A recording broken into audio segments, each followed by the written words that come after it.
मैं ज्योति विश्वकर्मा एक बार आपके सामने फिर से उपस्थित हूँ बेटा आपके अपने उमा विजयंती के ऑफिशियल यूट्यूब चैनल पर। बेटा मैंने आपको पहले भी पढ़ाया था हिंदी फर्स्ट और हिंदी सेकंड, जिसमें आपका हिंदी फर्स्ट में क्या था मेधा और हिंदी सेकंड में क्या था ग्रामर था, जो आपने बहुत अच्छे से पढ़ा था और मुझे उम्मीद है कि आपको समझ में भी आया होगा।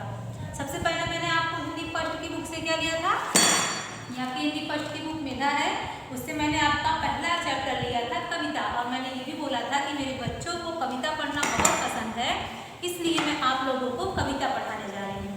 तो मैंने कविता पढ़ाया था, काफ़ी लोगों को काफ़ी हद तक बहुत पसंद आया होगा, तो आपने गाया भी होगा और आपने पढ़ा भी होगा, अपने घर वालों को सुनाया भी होगा, और उम्मीद ये होगी कि आपको बहुत अच्छे से लर्न भी होगा।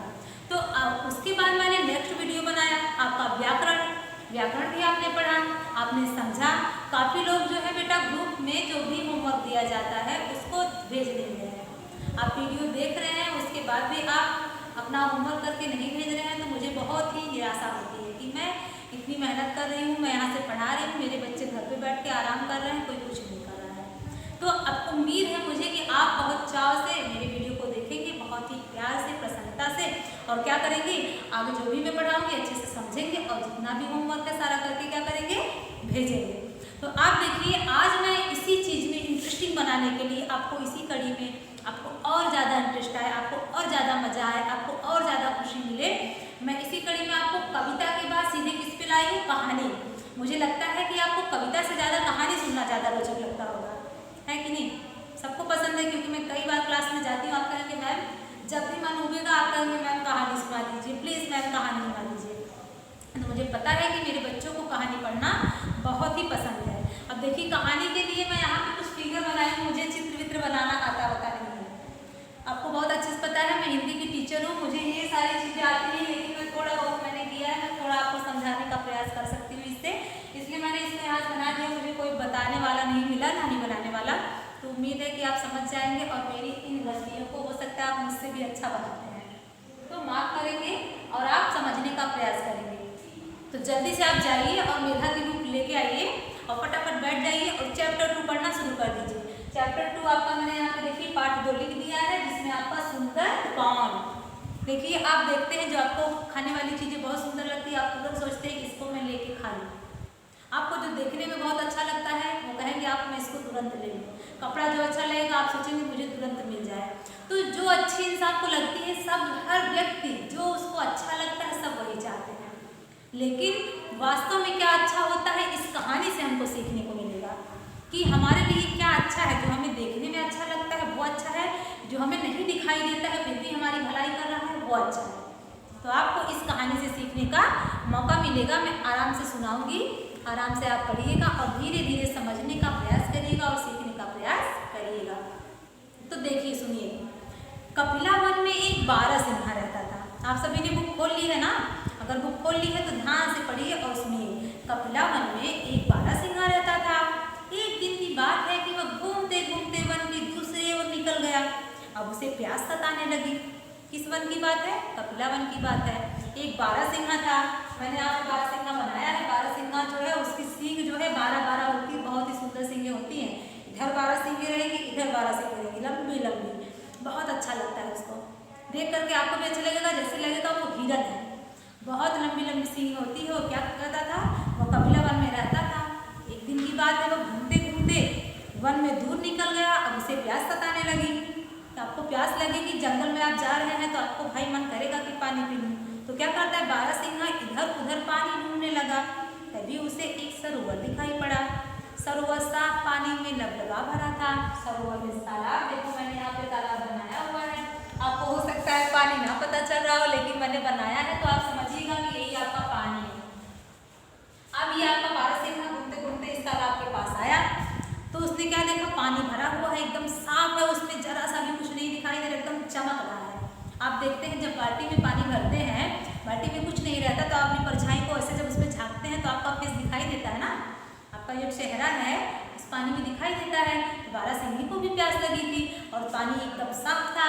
और क्या करता है बारहसिंहा, जैसे ही पानी पीने के लिए परछाई में अपनी बारहसिंहा क्या करता है, पानी पीने के लिए नीचे की तरफ झुकता है।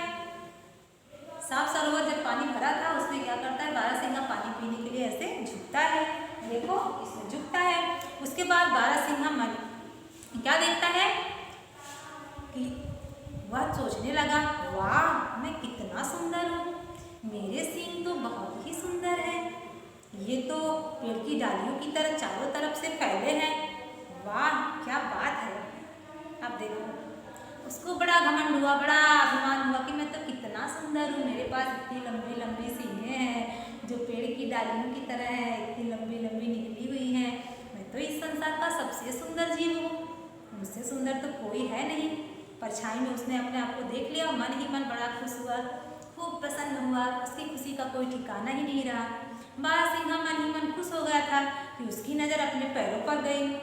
जैसे वो पानी पी रहा था ऐसे झुक करके इधर देखो, उसको उसने अपने चेहरे को देखा तो उसकी सींग दिखाई दी, सींग बहुत अच्छी लगी, तो ऐसे उसका पैर भी पानी दिखाई दे रहा था, उसकी तरफ उसने देखा तो क्या देखता है कि टेढ़ी मेढ़ी टांगे देखी तो वह दुखी हो गया, उसके पैर टेढ़े मेढ़े थे। उसको देखकर बहुत कष्ट हुआ कि सींग तो मेरी इतनी अच्छी है, पैर मेरा टेढ़ा, अब क्या किया जाए। तो ये दुबले पतले पाँव कितने भद्दे लगते हैं, सुंदर सींगों की शोभा भी ये कम कर रहे हैं। उसने ऐसा सोचा कि मेरे सुंदर सींगों को तो देखेंगे सब खुश हो जाएंगे, लेकिन जब मेरे पैर को देखेंगे तो सब कहेंगे वाह कितना बेकार है, ये तो देखने में भी अच्छा नहीं लगता है, सब ऐसा सोचेंगे। अब क्या करूँ मैं। उसको बहुत पीड़ा हुई कि काश मेरी सींगों के जैसा मेरा पैर भी होता। उसके बाद बारहसिंगा क्या करता है, आगे देखो वहाँ से चला जाता है। कुछ दिन बीते, पानी पी के चला गया अपने मन में यही सोच के।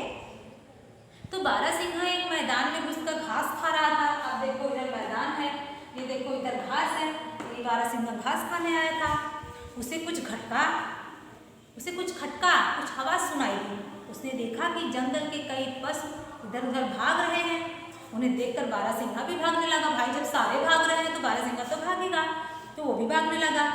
तो उसने देखा कि जंगल के सभी पशु भाग रहे हैं, वो भी भागने लगा। तो हुआ क्या कि एक शिकारी जंगल में घुस आया है। ऐसा सबने कहा कि जंगल में एक शिकारी घुस आया है। सब जानवर उस शिकारी से प्राण बचाकर भाग रहे हैं। भाई अपने प्राणों को सब बचाना चाहते हैं, बारहसिंगा भी भागने लगा। तो क्या देखता है, बारहसिंगा भागता भागता दूर निकल गया, भागने लगा अपने प्राणों को बचाकर और काफी दूर पहुंच गया। अचानक घनी झाड़ियों में उसके सींग उलझ गए, जो इतने सुंदर सुंदर इतने लंबे लंबे सींग थे, क्या किए उन झाड़ियों में उलझ गए। उसके बाद क्या हुआ, बारहसिंगा जोर लगाने लगा पर उसके सींग तो उलझते ही जा रहे थे। उसके सुंदर सींग झाड़ियों में ऐसे फंस गए थे कि निकलना कठिन था। बारहसिंगा डर के मारे कांपने लगा। उसने मन में सोचा, मेरे सुंदर सींग कहीं मेरी मृत्यु का कारण न बन जाए। अब सोचो कि जो सींग वो पानी में देख करके इतना खुश हो रहा था, आज बेचारे के वही सींग पेड़ में फंस गई है। वही लंबी सींग उसके मरने का कारण बनना चाहती है। वही सींग पेड़ में फंस गई है। सींग नहीं होती तो नहीं फंसता, अब तक कब का भाग गया होता, लेकिन सींग है तो पेड़ में फंस गया है। अब वो निकले तो कैसे निकले, सींग का भी प्यार है, प्राणों का भी प्यार है। अब जान बचाए कि सींग, आप बताओ आप क्या बचाओगे, जान बचाओगे कि सींग बचाओगे? आप अपने प्राणों को बचाओगे कि आपका कपड़ा फट रहा है आप अपने कपड़े को बचाओगे? आप अपने प्राणों को बचाओगे। अगर जान बची रहेगी तो कपड़ा फिर से पहनोगे, फिर से नए कपड़े आ जाएंगे। तो यहाँ पे उचित क्या है, अपने प्राणों की रक्षा करना। जब मैं बचा रहूँगा, मैं बची रहूँगी तो मैं बहुत सारी चीज़ें कर सकती हूँ। तो बारहसिंगा ने मन में सोचा कि सींग के चक्कर में मैं मर न जाऊँ। तो उसके दिमाग में ये तुरंत आया कि बारहसिंगा घबराहट में पैर पटकने लगा। बहुत घबराहट उसको होने लगी, अरे मैं तो मर जाऊँगा, मेरी सींग फंस गई है, मैं क्या करूँगा, मैं कैसे निकलूँगा। अपने पैरों को जोर जोर से, वही जो टेढ़े मेढ़े पैर थे उसी को पटकने लगा। क्या होता है, उसके मजबूत पैरों से सींग झाड़ी से छूट गए। पैर उसने जैसे जैसे पटकना शुरू किया, उसके पैर के पटकने से, पैर नहीं होता तो सींग नहीं छुड़ा पाता, पैर पटकने लगा, सींग उसके क्या हुए, पेड़ से छूट गए। बारहसिंगा सिर पर पैर रखकर भागा। अब वह शिकारी की पहुंच से बाहर था। जो शिकारी उसको पकड़ने आया था वो उसके आसपास नहीं भटक सकता था, बहुत दूर था, क्योंकि बारहसिंगा वहां से 1 2 3 हो गया था। तो उसकी सींग तो पैर की वजह से बच गई। अंत में उसने, बारहसिंगा ने लंबी सांस ली। भाई जब जान बच जाएगी तो लाभ पाएंगे। जान बच गई तो जो शेर बारहसिंगा है बहुत खुश होता है। बारहसिंगा ने लंबी सांस ली, उसने अपने पैरों को धन्यवाद दिया। धन्यवाद देना, जैसे आपकी कोई मदद करता है तो आप उसको धन्यवाद देते हैं, तो आपकी बॉडी भी अगर आपकी हेल्प करती है, आपकी मदद करती है, तो आप उसको भी क्या करेंगे, धन्यवाद देंगे। वह बुदबुदाया, सुंदर वही है जो समय पर काम आए। और मन ही मन उसने ये सोचा कि सुंदरता उसी में होती है जो हमारे बुरे वक्त पर हमारा साथ दे। सुंदर वो नहीं होता है जो हमारे बुरे वक्त पर हमारा साथ छोड़ दे। आपको आपकी कोई पेन जो है वो बहुत ही प्यारी है, लेकिन उसमें इतनी देखने में इतनी सुंदर है, लेकिन आप उससे एक पेज नहीं लिख सकते। अगर एक पेज लिखेंगे तो आपकी पेन क्या होगी, तुरंत खत्म हो जाएगी। तो आपकी वो पेन किसी काम की नहीं है, खाली सुंदरता बढ़ाने के लिए है। और आप 3 रुपए की ही पेन ले रहे हैं, लेकिन आप उससे बिना रुके लिख रहे हैं, तो आपकी वो पेन सबसे ज़्यादा सुंदर है। आपके घर में कोई कितना भी बदसूरत हो, लेकिन अगर आपके हर मौके पर आपका वो साथ दे रहा है, आपके काम आ रहा है, आपकी हर मुसीबतों को दूर करने का काम कर रहा है, तो सबसे सुंदर वही है। जैसा कि सब कहते हैं कि मम्मी पापा जो है वो दुनिया के सबसे सुंदर प्राणी होते हैं कि नहीं। दुनिया में किसके भी मम्मी पापा आप देख लीजिए, लेकिन अपने मम्मी पापा से ज़्यादा सुंदर आपको कोई नहीं दिखाई देगा। क्यों? क्योंकि आपको पता है कि मेरे माता पिता मुझे बहुत प्यार करते हैं, चाहे वो मुझे मारे ही, साथ आपको उन्हीं का देना है। तो वैसे ही दुनिया में बहुत सारे लोग हैं जिनको देख करके आप ये पता कर सकते हैं कि हमारे लिए क्या सही है और क्या गलत है। तो बेटा, आप हमेशा ऐसे दोस्त बनाइए जो हमेशा आपके बुरे दिनों में आपका साथ दे, और आप ऐसे लोगों को अपने साथ रखिए जिनसे आपको कुछ सीखने को मिले। ऐसे लोगों की संगति मत करिए, ऐसे लोगों का साथ मत करिए जिनसे आपको कुछ अच्छी चीज़ें ना मिले, सिर्फ और सिर्फ बुरी चीज़ें ही सीखने को मिले। समझे आप? तो इस कहानी से हमें यही शिक्षा मिलती है कि सुंदर वही है जो विपत्ति में, दुख में हमारा साथ दे। ठीक, आगे आप देखेंगे। आपकी ये शब्दावली है, अभ्यास का ये शब्दार्थ है, इसको आप बहुत अच्छे से कॉपी पे लिख करके लर्न कर लीजिएगा। पेयर की कॉपी बना लीजिए सारे लोग। अब देखिए, आपसे क्वेश्चन पूछती हूँ मैं कुछ, मुझे जल्दी जल्दी उत्तर दीजिएगा। इन प्रश्नों के उत्तर बताइए। खाली आपको बताना है, आपको लिखना नहीं है। ध्यान से सुनिए और वहीं से बताइएगा। देखिए, पहला है क, बारहसिंह किस वन में रहता था? बारहसिंहा जो है आपका किस वन में रहता था? तभी मैंने बताया कपिला वन में रहता था। तो आप क्या बताएंगे? कपिला वन में। दूसरा है क, बारहसिंहा ने अपनी परछाई कहाँ देखी? आप कहेंगे बारहसिंहा ने अपनी परछाई तालाब में देखी। उसके बाद, जंगल के जानवर किसके डर से भाग रहे थे? जंगल के जानवर किसके डर से भाग रहे थे, जल्दी बताओ? शिकारी के डर से भाग रहे थे। बारहसिंहा के सींग कहाँ उलझ गए थे? बारहसिंहा के सींग पेड़ की झाड़ियों में उलझ गए थे। बस इतना ही है। इतना आपसे किसी ने पूछा, आप तुरंत बता दीजिएगा। मुझे बहुत अच्छे से पता है कि मेरे बच्चे बहुत अच्छे हैं। उसके बाद प्रश्न आपका 2 है। इन प्रश्नों के उत्तर लिखिए। इसको मैं आपको बुक भर के, क्योंकि बोर्ड पे लिखूंगी तो बेटा आप नहीं समझ पाएंगे, बुक भर के ग्रुप में भेजूंगी। आप बुक में देख करके, लिख करके मेरे पास भी भेजिएगा, मैं आपका चेक करूंगी। देखिए, पहला क्वेश्चन है, बारहसिंहा सरोवर पर क्या कर रहा था? बारहसिंहा सरोवर पर पानी पीने गया था। दूसरा क्वेश्चन है, बारहसिंहा ने अपनी परछाई में क्या देखा? बारहसिंहा ने अपनी परछाई में अपनी सींग को देखा। बारहसिंहा ने अपनी टांगों के बारे में क्या सोचा? बारहसिंहा ने अपनी टांगों के बारे में सोचा कि वो ये कितना टेढ़ा मेढ़ा है, ये तो बहुत ही भद्दा है। बारहसिंहा ने झाड़ियों से सींग किस प्रकार छुड़ाए? बारहसिंहा ने झाड़ियों से सींग अपने पैर को पटक कर छुड़ाए। मुझे अभी बहुत अच्छे से पता है कि आपको बुक भी पढ़ना नहीं आता है, जबकि मैंने बहुत कोशिश की थी कि फर्स्ट में बहुत सारे बच्चों को बुक पढ़ना आ जाए, लेकिन बहुत से बच्चों को बुक पढ़ना नहीं आया था। लेकिन उम्मीद है कि आप इतने दिन से घर पे बैठे हैं, तो आप अपने घर वालों के पास, जो आपसे बड़े हैं, जिनको पढ़ना आता है, उनके पास बैठ करके आप पढ़ना जरूर सीखते होंगे। और जब भी आप मुझे मिलेंगे तो बिना कहे आप खड़े होकर के धड़ल्ले से हिंदी पढ़ के मुझे सुना देंगे। सुनाएंगे कि नहीं सुनाएंगे? इतना मुझे पूरा विश्वास है कि मेरे बच्चे घर पे सीख रहे हैं। उसके बाद बेटा आपका है क्वेश्चन 3, उचित शब्द चुनकर खाली स्थान भरिए। देखिए, आपका ये है, बारहसिंहा किसमें घूम रहा था? वन में घूम रहा था, घर में नहीं घूम रहा था। तालाब पानी से लबालब भरा था, किससे? साफ पानी से, गंदे पानी से नहीं। एक जंगल में घुस आया था क्या? शिकारी। बारहसिंहा के सींग में उलझ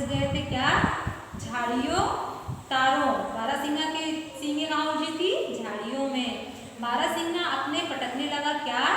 कैट। ये तो आपकी हुई किसकी बात? आपकी हुई रिक्त स्थानों की पूर्ति की बात। इसी प्रकार से बेटा आपके और सारे क्वेश्चंस हैं, इसको मैं आपको भर करके बुक में, यहाँ पे ज़्यादा नहीं समझाऊंगी, आपके बुक में सेंड कर दूंगी। आप बुक में भर लीजिएगा और पढ़िएगा। जो भी ना समझ में आए आप देखते हैं कि वॉइस रिकॉर्डिंग करके आप भेजते हैं और पूछने का प्रयास भी करते हैं। और जो बच्चे नहीं पढ़ते हैं उनसे अगर आपके अगल बगल में हो तो उनको कहिए कि वो जुड़े और ग्रुप में पढ़ने का प्रयास करें, तभी आपकी भलाई होगी। अगली वीडियो में बेटा आपको मैं आपके व्याकरण की बुक के साथ मिलूंगी और आप उसको भी अच्छे से चैप्टर 2 पढ़ रहिएगा पहले से, तब मैं पढ़ाऊंगी अच्छे से और आपको पढ़ने में आसानी होगी। तब तक के लिए आप इसको अच्छे से कहानी को पढ़िए, अपने घर वालों को सुनाइए और जो क्वेश्चन दिए गए हैं उसको आप याद करने का प्रयास करिए। तब तक के लिए बाय और अच्छे से